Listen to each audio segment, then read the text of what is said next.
በምታምኑት አምላክ በስላሴ ይያቸዋለሁ። ይህን መልእክት ለዓለም አሰሙ። ግብረ ሰዶማዊነት ይፈቀድልን። በብፁዕ ቅዱስ አቡነ ጳውሎስ ጊዜ ቲማቲሞች ይቅር በሉኝ ማተቤን ይኸው። በነገራችን ላይ ከሱ በላይ በጣም ያሳዘኑኝ እናቱ ናቸው። ማን ነው ፈራጅ ያደረገህና ሰውን የምታስደበድበው? እንደ ሰበርና አዲስ በሆነ መረጃ ተመልሼ መጣሁኝ። እንግዲህ ጋዜጠኛ ሶፎንያስን አስመልክቶ አዳዲስ መረጃዎች አሉ የማስመልከታችሁ ነው የሚሆነው። መምህራችን አባ ገብረ ኪዳን እንግዲህ ስለ ግብረ ሰዶማውያን የተናገሩበት ሙሉ ነገር አለ። በማን ጊዜ ጅምር ሲጠየቅ እንደነበረ ከአንደበታቸው የማስመለከታችሁ ነው የሚሆነው። ከዚህ ቪዲዮ እንጀምር። መጀመሪያ የሚገባችሁ ሁሉ የዚህችን የእህታችንን ጥያቄ እስቲ አብረን እንመልስላት። ቲማቲሞች ይቅር በሉኝ ማተቤን ይኸው። ልበጥሳት አይጠቅመኝም ብዬ ስላሰብኩት ነው። ይቅር በሉኝ። እንደምትናደዱብኝ አውቃለሁ፣ ግን ሁሉም ነገር እናንተ ማወቅ ስላለባችሁ ነው። ይኸው እንደምታዩት ቆርጫለሁ። ምንድነው ይሄን የሚያክል መስቀል አንገትሽ ላይ እያላችሁ ብዙዎቻችሁ እየተነገና ግንድ ይሸከማለሁ። ገና ግንድ ይሸከማለሁ። ይሄን የሚያክል ከተቻለ እንዲህ አድርጌ ልሸከም እችላለሁና እንዲህ ነበር አናታችሁ። ምን አገባችሁ? ለምን ከፈለኩት እንትን ሙሉ በርዛፍ ተሸክሜ ያልሄድኩት እኔ ደግሞ እንትን ሆኖብኝ ነው። በርግጥ ናችን የምታምር መስቀል ዛሬ ገዛኋት። አልቆርጥም። አንጀታችሁ ይቆረጥ። ደስ ያላችሁ ሰዎች ማለት ነው። ሙጀላ ሙላ ትበላላችሁ። አካፋ በሚካኤል ይዣችኋለሁ። ይሄን ቪዲዮ እንዳታልፉት። እኔ እስከ ዛሬ ድረስ ኮፒ ሊንክ ሼር ምናምን አድርጉልኝ ብዬም አላቅም። ቪዲዮ ሰራለሁ፣ ከወጣ ይወጣል፣ ካልወጣ ይወጣል። ይሄ ግን የህይወት ጥያቄ ስለሆነ እንዲመለስልኝ ስለምፈልግ ነው። የሶፎንያስ ቪዲዮ አይታችሁታል ብዬ እገምታለሁ። ሶፎንያስ ተመሳሳይ የጾታ ምናምን በሚል ናዝሬት ድረስ የሄደበትን ቪዲዮ ማለት ነው። እስቲ በሚካኤል አላቅም፣ እኔ በጣም ውሸት እንዲሆን ከመፈለጌ የተነሳ ይሁን እኔ አላቅም። እና ደግሞ እንዴት ነው የሰዎች ክፋት የክፋት ጥግ ምን ያህል እንደሆነ በራሴም ህይወት ደርሶ ስላየሁት ነው መሰለኝ ግር ያሉኝን ነገሮች ልጠይቅ ነው የመጣሁት። እና ያንን ቪዲዮ የሰራው የናዝሬቱ ልጅ ለኔ መልስ ቢሰጠኝ ደስ ይለኛል። ምክንያቱም አልዋሻችሁም፣ እንደ ሀገር ይሄ ነገር ውሸት ቢሆን ለኛ ይጠቅመናል፣ ውሸት ቢሆን እውነት ባይሆን ለኛ ይጠቅመናል። ምክንያቱም ፈሪ ነው የምንሆነው። እኔ አልዋሻችሁም፣ ቪዲዮን በቅጽበት እንዳየሁት በጣም ነው ሰውነቴን የነዘረኝ፣ በጣም ነው ሾክ ያደረኩት፣ በጣም ነው የደነገጥኩት። ምክንያቱም እኔ ወንድ ልጅ አለኝ፣ እኔ ጎረቤቶቼ ወንድ ልጆች አሏቸው፣ እኔ ወንድሞቼ እኔ በጣም አላቅም፣ ብቻ የብዙ ሰው ጥያቄ ነው። ግን ቪዲዮውን በጣም በተረጋጋ መንፈስ ከስሜታዊነት ወጥቼ አየሁት ቪዲዮውን ማለት ነው። እና እስቲ በሚካኤል ይዣችኋለሁ፣ እንደው ግቡና አዩት ቪዲዮውን። እኔ አንደኛ የመጀመሪያ ጥያቄ ምንድነው ስትጻጻፉ ነበረ። እሺ ሲጠይቅ የነበረው እሱ ነው። እሺ ይሄንንም ተረድቻለሁኝ። ናዝሬት ተቀጣጥራችኋል። እሺ የመጀመሪያ ጥያቄ ይህ ሰው ናዝሬት ሲገባ አይታችሁት ከሆነ ነጭ የለበሰው ሰውዬ ሶፎንያስን እየጎተተ ሲሄድ ቪዲዮ ወይ ካሜራ እየተቀረጸ እንደነበረ ሶፎንያስ አይቷል። ወደ ካሜራ እያየ ነበረ። ኖ ለምን አላለም? ይህ ሰው ለነውር ለብልግና ከሆነ እየሄደ ያለው ኖ ለምን እንደምትቀርጹ ለምን አላለም? መጀመሪያ ለምን አልደነገጠም? አንደኛ።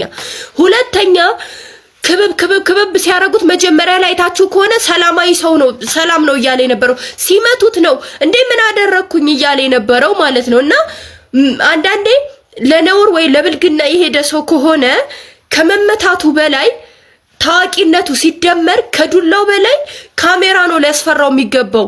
አትምቱኝ ከማለቱ አትቅረጹኝ ማለት ይቀድም ነበረ። እንደኔ ነው የምነግራችሁ።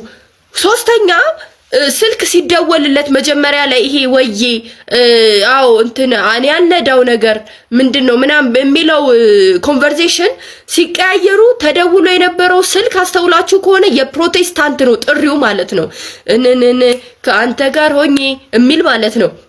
ከዛ ግን ሶፎንያስ መጥቶ አትምቱኝ በማርያም ነው እያለ የነበረው። ሶስተኛ አራተኛ ጥያቄ ሐሳባችሁ ልትመቱት ነበረ። እሱ ሲመጣ ልትመቱት ነው ሐሳባችሁ። ዱላ ይዛችሁ ምናምን ነው እየጠበቃችሁት የነበረው። ለምን ሲመጣ አልቀጠቀጣችሁትም? ለምን ይዛችሁ ወደኛ ቀርባችሁ ካሜራ ፊት አቅርባችሁ ለምንድን ነው የመጣኸው? እዚህ ድረስ ለምን የመጣው ምን ፈልገህ ነው እዚህ ድረስ የመጣው ተብሎ ከራሱ አንደበት ከራሱ አፍ ለምን እንድንሰማው አልተደረገም? ይሄንን ነገር ያስተዋልኩት በነገራችን ላይ ከንትን አይምሮ ይስወጣ ነው። ይሄ ስሜታዊ ከሆነ ሐሳብ ይሄ በቃ ሾክ ከሚሆነው ሐሳቤ ራቅ አልኩኝና ማስተዋል ጀመርኩኝ ማለት ነው። ምክንያቱ ደግሞ ውሸት እንዲሆን ስለምፈልግ ነው። የእውነቴን ነው የምነግራችሁ፣ ውሸት እንዲሆን እፈልጋለሁ። በቃ እኔ አልፈልግም። በቃ ይሄ ነገር እውነት እንዲሆን አልፈልግም። እኔ በቃ ማለት እንደ ግል አልፈልግም። በጣም ነው ያስደነገጠኝ። እንግዲህ ጥያቄዋን እንደተመለከታችሁት ነውና እናት እንደመሆኗ መጠን በጣም የሚያሳስባት ነው። ለምን መሰላችሁ? ጉርብትና የሚባል ነገር አለ። ወንድም፣ ጎረቤት እኔ እንጃ ብዬ እንደምናገር አላውቅም። ያለንበት ሰዓት በጣም የሚያስፈራ ነውና እስቲ እናንተ የሶፎንያስን ነገር ከምን አንጻር ነው የተረዳችሁት? ብዙ ሰዎች የራሳቸው ምልከታ አለ። በተለይ ደግሞ የስልክ ልውውጡን ከሰማን በኋላ እንድንወስድ ነው ያደረገንና ለማንኛውም እንደ አንድ እናት ያሳሰባት ጥያቄ ይሄንን ይመስላል። ትክክል ነች ወይስ አይደለችም? ሐሳባችሁን ኮሜንት ላይ አስቀምጡልኝ። ዮኒ ማኛ እንግዲህ የጋዜጠኛ ሶፎንያስን ጉድ ያጋለጠው ልጅ ማለትም ፍሬዘር ይባላል። የሱን ነገር በጣም እየተጠራጠሩ ነው የሚገኙትና አንተም እንደዛ ነህ ብለዋል። እስቲ የተነጋገሩት ንግግር ላስደምጣችሁ። አሁን ጸበል ገብቻለሁ የሚል ማስተባበያ መጥቷል። ልብ በሉ። ጸበል ንስሐ ተገብቶ ነው የሚገባው። ንስሐ ለመግባት ደግሞ ኃጢአትን ማመን ያስፈልጋል። ከባድ ነውር ነው የተፈጸመው። በዓለም ላይ መዋሸትን የለመደ ነገ ወደ ጸበልተኛ ውስጥ ገብቶ ጸበል አልመችስ ካለው የሌባ አይነ ደረቅ ነውና ጸበል ቦታ ያሉ አባቶችን ሊያማብን ይችላል። ጸበልተኞችን አቢዩዝ ሊያደርግ ይችላል።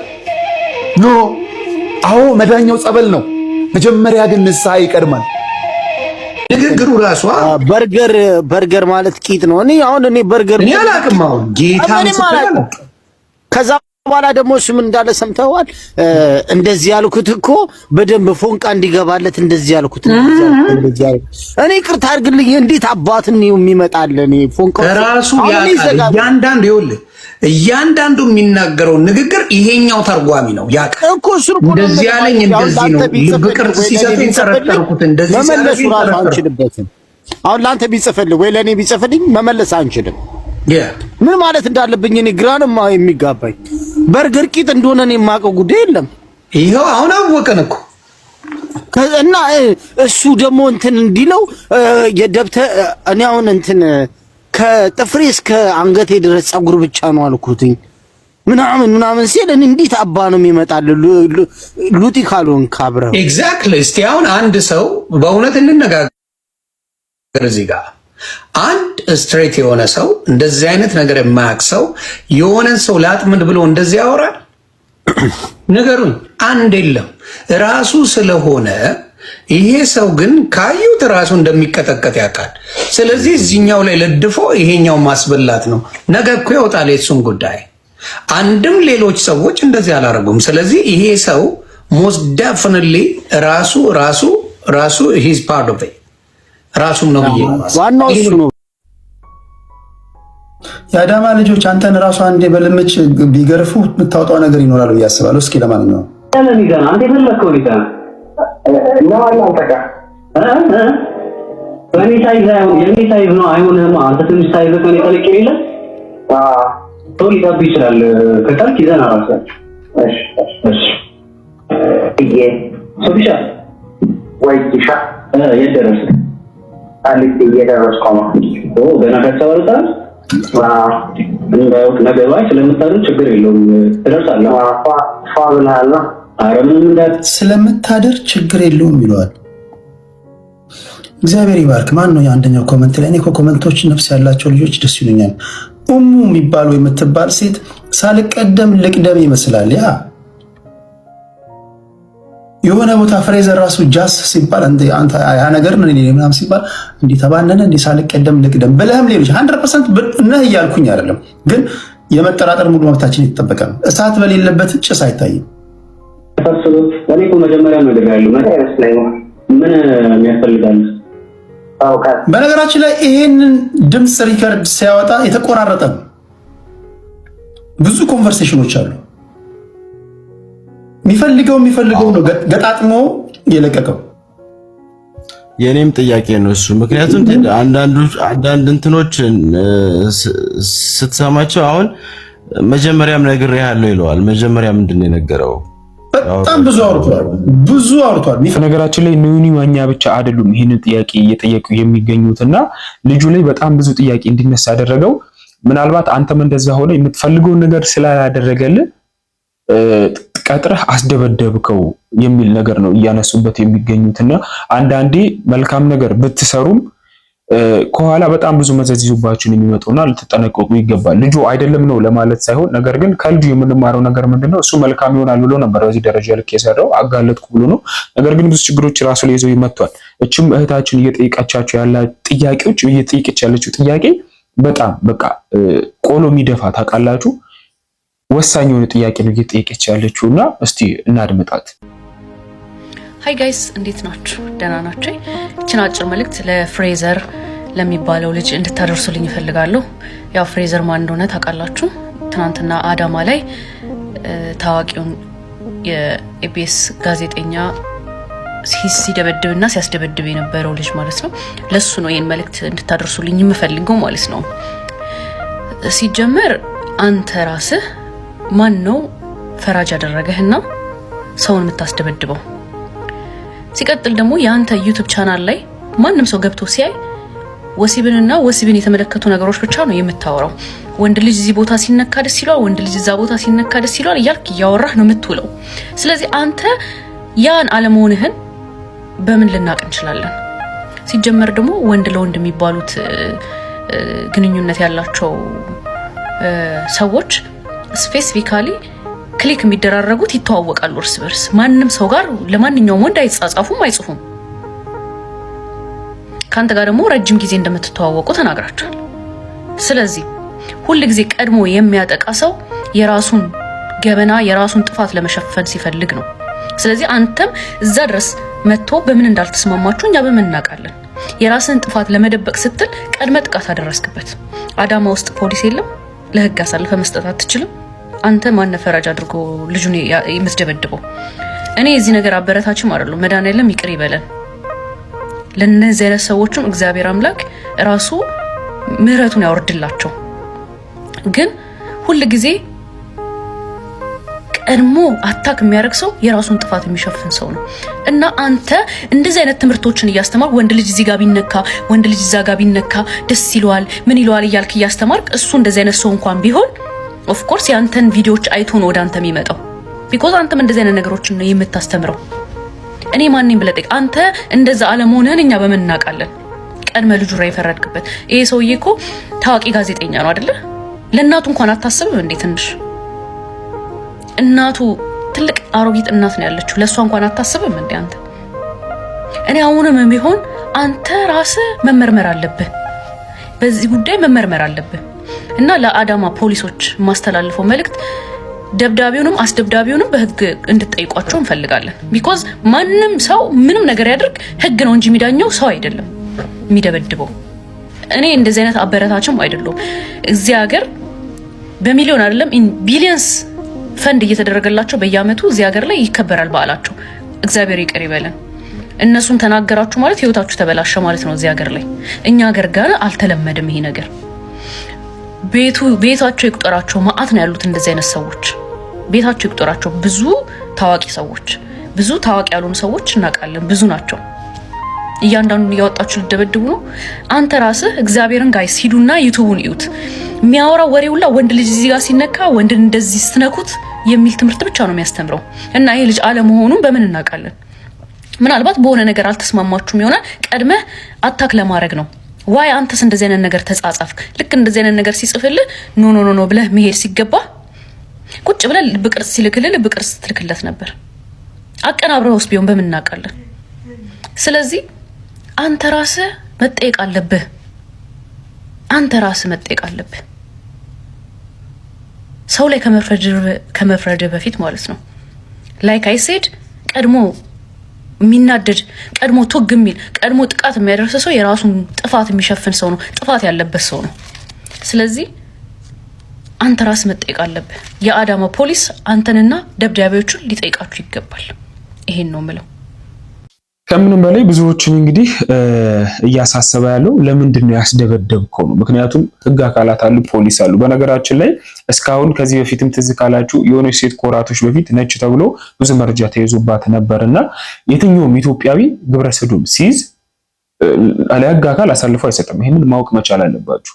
እዛው የሚያደርጉትን ነገር ያደርጋሉ እንጂ አሳልፈው መቼም ቢሆን አይሰጡም። ምክንያቱም እንደ ሀገር ይሄ ነገር እኛ ላይ በጣም ዊርድ ስለሆነ እዛው ነው የሚወስኑበት፣ ምንም አይነት ጥያቄ የለውምና የእህታችን ግን በጣም ብዙ አይነት ጥያቄዎች ናቸው። እናንተም የተሰማችሁ ነገር ካለ ሀሳብ ስጡበት። ስለ እናቱ እንግዲህ በጣም ብዙዎቻችሁ እየተጨነቃችሁ ነው የምትገኙት። እኔም እንደግሌ ከሱ በላይ እናቱ በጣም ታሳስበኛለች። ለምሳላችሁ ሶሻል ላይፍ የሚባል ነገር አለ። በራችሁ ከግቢያችሁ ስትወጡ ጎረቤት አለ፣ እድር የሚባል ነገር አለ፣ እቁብ የሚባል ነገር አለ። እህት ወንድሞች ካሉት ጓደኛ፣ የሰፈር ሰው ወንድማችሁ እንደዚህ ያደረገ ልጃችሁ እንደዚህ ያደረገ በጣም ከባድ ነው እውነቱን ለመናገርና ልጅ በመውለድ ላይ ሀሳብ ውስጥ ያላችሁ እንዲሁም በእርግዝና ውስጥ ያላችሁ እግዚአብሔር አምላክ መልካም ፍሬ ይስጣችሁ። እናንተን ብቻ ሳይሆን እንግዲህ አምላካችሁን የሚጠቅም የሚያስመሰግን ልጅ ይስጣችሁ። እግዚአብሔር አምላክ ከዚህ ነገር ይሰውራችሁ። አሜን ማለታችሁን አትርሱ። እስቲ ስለ እናትየው የተሰማው ነገር አንዳንድ መረጃ ላስመልክታችሁ። በነገራችን ላይ ከሱ በላይ በጣም ያሳዘኑኝ እናቱ ናቸው። አንዴ ስለሱ የተናገሩትን ነገር እስቲ ያዳምጡ። ሶፎንያስ ምን አይነት ልጅ እንዲሆንልሽ ትመኛለሽ? እኔ በቃ ምንድነው ትልቅ ደረጃ ደርሰልኝ አግብተህ ልጆች አፍርተህ ልጆችን አይቼ በሞት አይቆጭ። እንግዲህ እንደሰማችሁት ነው። ምን ብሎ ነው የጠየቃቸው? እኔ ልጅሽ ሶፎንያስ ምን እንደሆነ ነው የምትመኝልኝ ብሎ እናቱን ጠየቃቸው። ምን ብለው ነው የመለሱት? ትልቅ ደረጃ ላይ ደርሰልኝ ሚስት አግብተህ ልጅ ወልደ ያንተን የልጅ ልጅ አይቼ መሞት ነው የምመኘው። ከአሁን በኋላ እኮ እኚህ እናት እንደምኞታቸው ከሆነ የልጃቸው የሶፎንያስን ሚስት አግብቶ ልጅ ወልዶ የሱን የልጅ ልጅ አይቶ መሞት ነው። በቃ የእሳቸው ምኞት ይሄ ነበር እና በዚህ ልክ የሱን ወግ ማድረግ አያለው ብለው የሚጠብቁ ሲያልፍም የሱን የልጅ ልጅ አይቼ መሞት ነው ምኞቴ የሚሉ እናት በዚህ መንገድ ልጃቸውን ማየታቸው ከሱ በላይ እሳቸው አሳዘኑ። የኢትዮጵያን ህብረተሰብ ደግሞ ታውቃላችሁ፣ ጎረቤት፣ የሰፈር ሰው ምናምን መጠቋቆሚያ ነው ያደረጋቸው። ከራሱ አልፎ የእሳቸውን ህይወት ነው ምስቅልቅሉን ያወጣው። ስለዚህ ይሄ ልጅ ከሰራው ድርጊት አንጻር ከሱ በላይ የምሬን ነው የምላችሁ እኚህን ምስኪን እናት ሰብሯቸዋል። ካሁን በኋላ ምን አይነት ላይፍ ነው የሚኖራቸው? በነገራችን ላይ እኚህ ምስኪን እናት ሶፎንያስን ያሳደጉት እናትም አባትም ሆነው ያለ አባት ነው ያደገው። በነገራችን ላይ በሴት አቅማቸው እናትም አባትም ሆነው አሳድገው ለዚህ አብቅተው የሱን ወግ ማድረግ አያለው ብለው እየጠበቁ ባለበት በዚህ እድሜያቸው እንደዚህ አይነት ልብን የሚሰብር ነገር መስማታቸው በጣም ያሳዝናል። ስለዚህ ለኚህ ምስኪን እናት ስል አንድ ነገር ለሱ እመኝለታለሁ። እንግዲህ ፈጣሪ ምንም ነገር አይሳነው፣ ሁሉን ነገር ማድረግ ይችላል ፈጣሪ ማለት ነውና ከዚህ ካለበት ነገር ፈጣሪ አውጥቶት በተአምሩ አውጥቶት ልክ እሳቸው እንደሚመኙት ሚስት አግብቶ ወልዶ የሱን የልጅ ልጅ አይተው እንዲያልፉ እመኝላችኋለሁ። ሌላ ምን ይባላል? እናት መከራ ውስጥ ነው የምትገኘው። ምንም መገመት የሚከብድ ነገር አይደለምና ብቻ እሱ አሁን ጸበል ውስጥ ነኝ የሚል መልእክት ነው ያስተላለፈው። ነጋሽንም እንደሰማችሁት ጸበል መደበቂያ አይደለም ብለዋልና ከሁለት አንጻር የዚህን ግለሰብ ነገር ልንመለከተው ይገባል። ሆን ብሎ የሚያደርገው ከሆነ እርምጃ ሊወሰድበት ይገባል። ነገር ግን የሚገፋው የሆነ ነገር ካለ እግዚአብሔር አምላክ ምሕረቱን ያወርድለት። እናንተም ጸልዩለት ነው የሚለው። ሌላ የምናገራቸው ቃላቶች የሉኝም። በመጨረሻም ወደ ርዕሳችን ስንመለስ መምህራችን አባ ገብረ ኪዳን ግብረ ሰዶም በሕይወት ወቅት ኢትዮጵያ ውስጥ እንግባ ብለው ጀመሩ። የመለሰውስ ጠቅላይ ሚኒስትር እንዲሁም ጳጳስ ማን ናቸው የሚለው እናድምጣቸው። ግብረ ሰዶማዊነት ይፈቀድልን በብፁዕ ቅዱስ አቡነ ጳውሎስ ጊዜ ተጠይቋል። ሰው በሚመሰገንበት ይመሰገናል፣ በሚነቀፍበት ይነቀፋል። በጊዜው የነበሩ ጠቅላይ ሚኒስትር አቶ መለስ ዜናዊም ኢትዮጵያ ይሄን አልለመደችም የሃይማኖት ሀገር ናት ብለው መልሰዋል። ብፁዕ ቅዱስ አቡነ ጳውሎስም ተከራክረው መልሰዋል። ይሄንን የዚያን ጊዜ ከተጠየቀ የዚያን ጊዜ ጫፍ ደርሶ ነበር፣ ብዙ ሆነው ነበር በሉ። እዚያ ውስጥ 16 ዓመት ወይም 17 ዓመት ሲጨምሩበት የት እንደደረሰ አታውቁም። አሁን ተመሳሳዩ በስቷል። የሚመጣውን ሁሉ ሰው መጠንቀቅ አለብን በእውነቱ ማለት ነው። ተግታችሁ ባይናችሁ ቤተክርስቲያናችን ገዳማችንን መጠበቅ አለብን። ኃጢአት አንድ በራሳችን ሰውነት በስቷል፣ ሁለት እንደ ሀገር በድለናል። የሀገር በደል የሚባለው ይሄ ነው። እንግዲህ በመለስ ዜናዊ ጊዜ ነበር ይሄ ጥያቄ የተጠየቀውና እኔ ከጠቅላይ ሚኒስትሩ ከተናገራቸው ቃላት በጣም ከወደድኩት ከድሮ ጀምሮ ስሰማው የነበረው ነገር ምንድነው? ግብረ ሰዶም እንግባ ብሎ ልክ ወደ ኢትዮጵያ ሲጠይቁ ጠቅላይ ሚኒስትሩ የተናገሩት አንድ ነገር አለ። መግባት ትችላላችሁ፣ ነገር ግን ስትገቡ አንድ ህግ አለ። ልክ እንደገባችሁ ባነር አሰርታችሁ አንድ ላይ ስብስብ ብላችሁ ልክ እንደ ሰልፍ የለም እኛ ከዚህ በኋላ ግብረ ሰዶምን እዚህ ሀገር ውስጥ እንኖራለን ብላችሁ ውጡ ሰልፍ ብሎ ነግሯቸው ነበርና ይሄንን የተናገረበት ነገር ጠቅላይ ሚኒስትሩ ምንድነው አስቡት። አንድ ሰው እስቲ በድፍረት ኢትዮጵያ ውስጥ እኔ እንደዚህ ነኝ ብሎ ግብረ ሰዶም ነኝ ብሎ ቢወጣ ምን አይነት ሀገር እንደሚደርስበት የታወቀ ነውና ፍርዱን ለማንም አይደለም የሰጠው ጠቅላይ ሚኒስትሩ ለህዝቡ ነው የሰጠው። እንደዛ ብለው ደፍረው ቢወጡ ምናቸውም አይገኝም። በጣም አስከፊ ነገር ነው የሚደርስባቸውና ለማንኛውም እንግዲህ እንደዚህ አይነት በጥበብ የተሞሉ ንግግሮች ነበሩ በዛ ታይም የሚደረጉት። ብቻ እግዚአብሔር አምላክ ሀገራችንን እንዲሁም ደግሞ ልጆች ሁላችንን ከዚህ ክፉ ነገር ይሰውረን የሚለው ከዚህ መንፈስና ቀጣይ በአዲስ መረጃ እስከማገኛችሁ ድረስ የተሰማችሁ ነገር አስቀምጡልኝ። ቸር እንቆይ።